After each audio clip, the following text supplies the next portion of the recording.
Assalamualaikum dan salam mesra buat anda yang sedang mendengar rancangan istimewa ini. Sebentar lagi anda akan mendengar sedikit tentang apa maksudnya beriman kepada kitab-kitab pemberian Allah seperti mana yang dituntutkan ke atas setiap orang yang percaya kepada Allah. Sesudah itu anda berpeluang mendengar satu kesaksian yang menarik tentang kuasa kitab Allah dan juga bagaimana anda boleh memiliki berkat-berkat Allah yang terkandung dalam kitabnya. Selamat mendengar. Setiap Muslim wajib beriman kepada kitab-kitab. Beriman kepada kitab-kitab ialah mempercayai bahawa Allah telah menurunkan kitab-kitab kepada nabi-nabi dan rasul-rasul tertentu sebagai panduan kepada pengikut-pengikut nabi-nabi dan rasul-rasul tersebut. Kitab-kitab yang wajib diimani oleh setiap Muslim ialah kitab Taurat yang telah diturunkan dalam bahasa Ibrani kepada Nabi Musa. Kitab Zabur yang diturunkan kepada Nabi Daud. Kitab Injil yang diturunkan kepada Nabi Allah Isa Al-Masih. Dan kitab Al-Quran yang telah diturunkan kepada Nabi Muhammad SAW dalam bahasa Arab.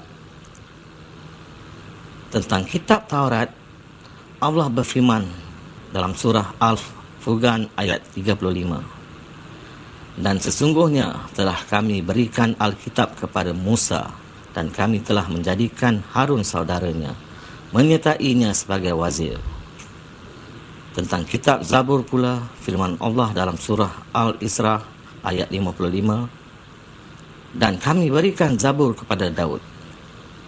Dalam surah Al-Hadid ayat 27, Allah berfirman, kemudian kami iringkan di belakang mereka rasul-rasul kami, dan kami iringkan Isa putera Maryam, dan kami berikan kepadanya Injil. Jelas dari ayat-ayat ini, keempat-empat kitab ini berasal dari Allah dan mesti diimani oleh semua orang Islam.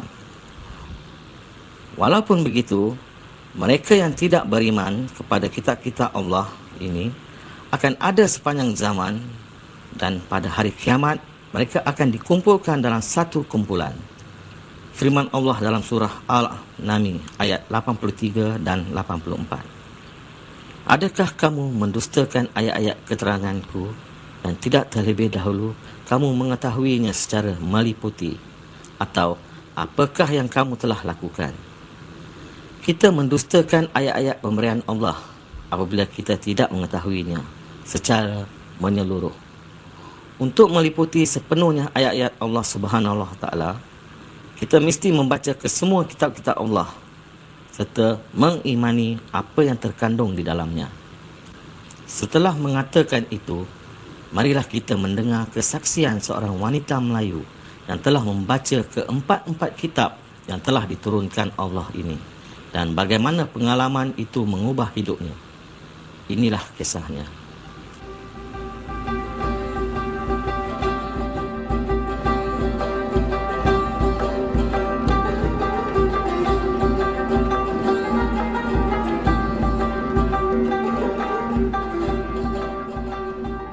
Nama saya Latifah. Saya dari satu keluarga Muslim yang besar yang menetap di Malaysia.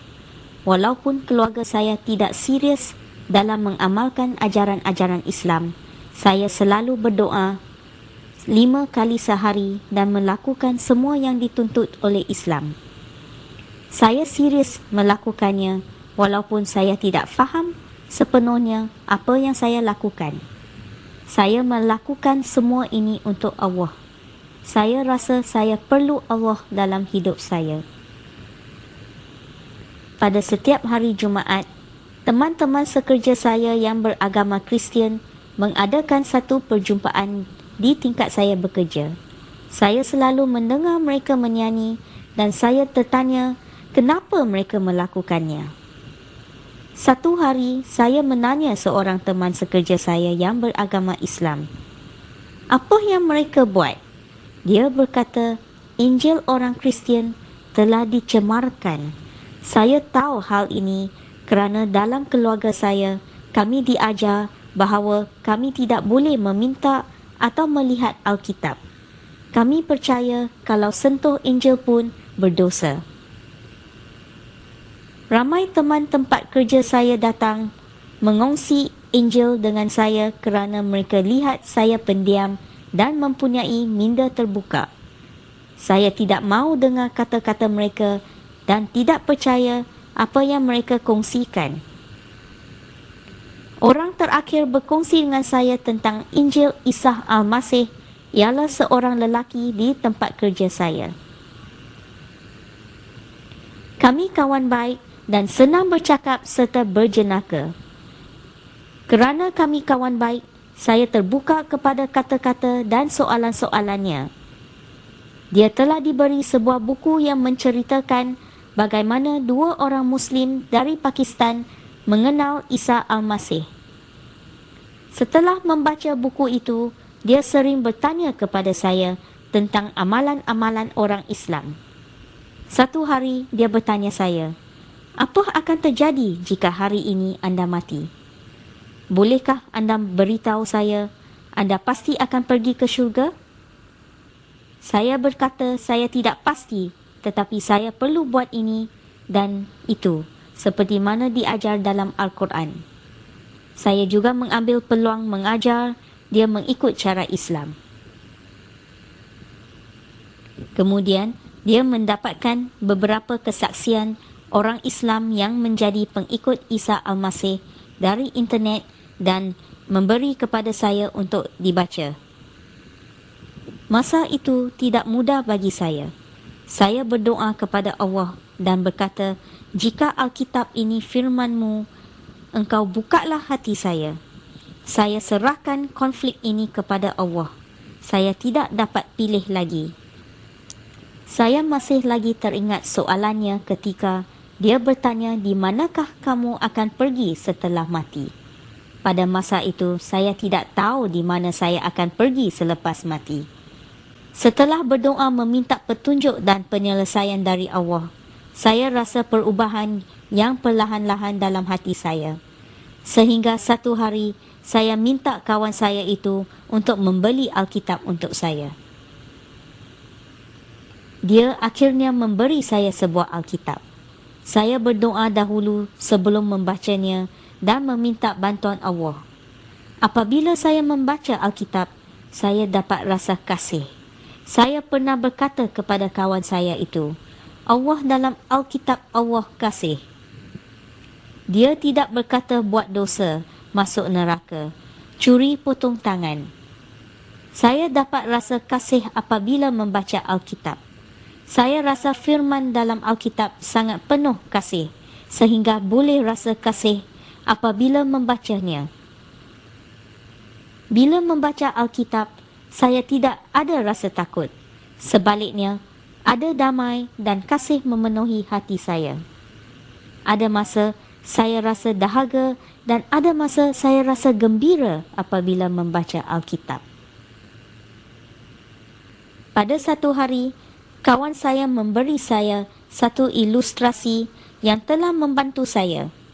Dia menyatakan bahawa Allah dan manusia terasing oleh kerana dosa. Jurang di antara manusia dan Allah telah diatasi oleh Isa Al-Masih yang berfungsi sebagai jambatan kepada Allah. Melalui Isa Al-Masih, manusia dapat pergi kepada Allah dan kediamannya di syurga. Maklumat ini terkandung dalam satu risalah kecil yang dia berikan kepada saya. Di muka surat akhir risalah itu ada tertulis satu doa yang boleh diucapkan jika seorang itu sedia menerima Isa Al-Masih sebagai penyelamat dan Tuhan. Kawan saya menyuruh saya balik dan baca risalah itu lagi. Seperti biasa, sebelum membaca apa-apa risalah, rohani saya berdoa. Sesudah membaca risalah itu, saya rasa ada sesuatu dalamnya yang bercakap kepada saya. Saya dapat menerima Isa Al-Masih dan kata-katanya. Dari hati saya timbul doa menerima Isa sebagai penyelamat saya. Doa itu tidak perlu saya belajar atau hafal. Tidak berapa lama lepas itu, saya memberitahu kawan saya bahawa saya sudah terima Isa Al-Masih masuk hati saya sebagai penyelamat peribadi. Sehingga hari ini, saya masih tidak menyesal menjadi pengikut Isa Al-Masih. Saya gembira menjadi pengikutnya. Sekarang saya ada keselamatan yang pasti. Saya tahu di mana saya akan pergi selepas mati. Walaupun saya sering mengalami kesusahan, tetapi tidak apa kerana Isa Al-Masih menyertai saya. Kepada mereka yang sebangsa dengan saya hanya ada satu nasihat. Buanglah keangkuhan yang ada dalam hati dan benarkan Allah bercakap kepada kita. Saya percaya apa yang kita dengar akan mengubah hidup kita, seperti mana kata-kata Allah yang benar telah mengubah hidup saya.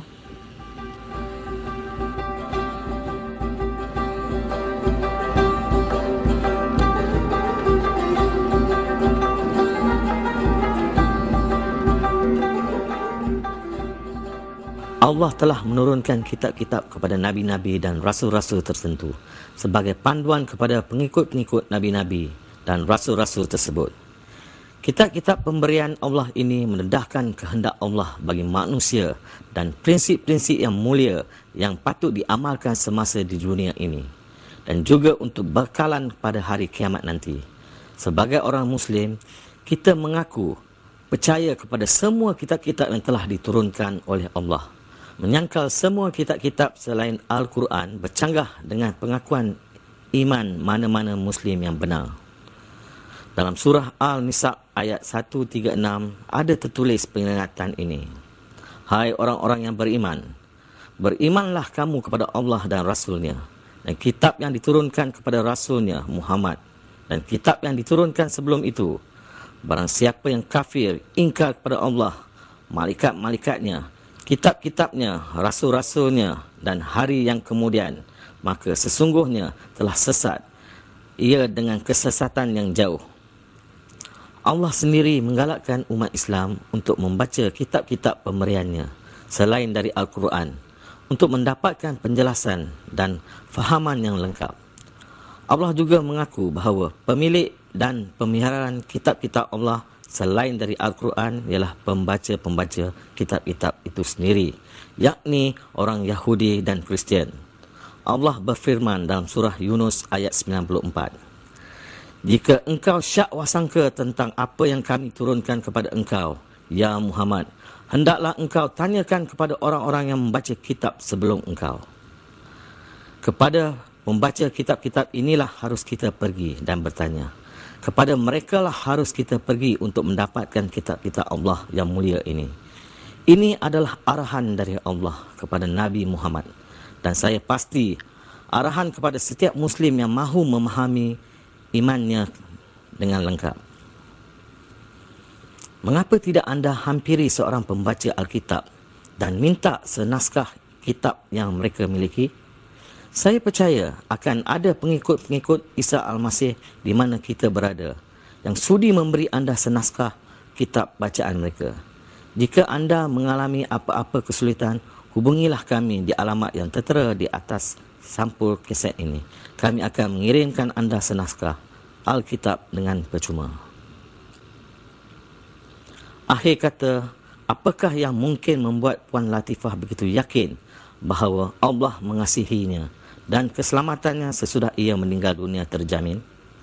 Keyakinan Puan Latifah mungkin telah dihasilkan oleh kata-kata Isa Al-Masih ini. Kerana demikianlah Allah mengasihi manusia sehingga diberikannya Isa Al-Masih supaya setiap manusia yang percaya kepadanya tidak akan binasa tetapi beroleh kehidupan yang kekal. Sebab Allah mengirimkan Isa Al-Masih ke dunia ini bukan untuk menjadi hakimnya, tetapi supaya dia menjadi penyelamatnya. Sesiapa yang percaya kepada Isa Al-Masih tidak akan dihukum. Tetapi sesiapa yang tidak percaya sudah pun dihukum kerana orang itu tidak percaya kepada Isa Al-Masih. Saya percaya apabila anda membaca kitab-kitab pemberian Allah seperti Taurat, Zabur dan Injil yang dibacakan oleh pembaca-pembaca Alkitab, anda seperti Puan Latifah akan sedar bahawa Allah mengasihi anda dan mahu menyelamatkan anda dari hukuman dan penyiksaan yang menunggu semua manusia yang tidak beriman pada hari kiamat.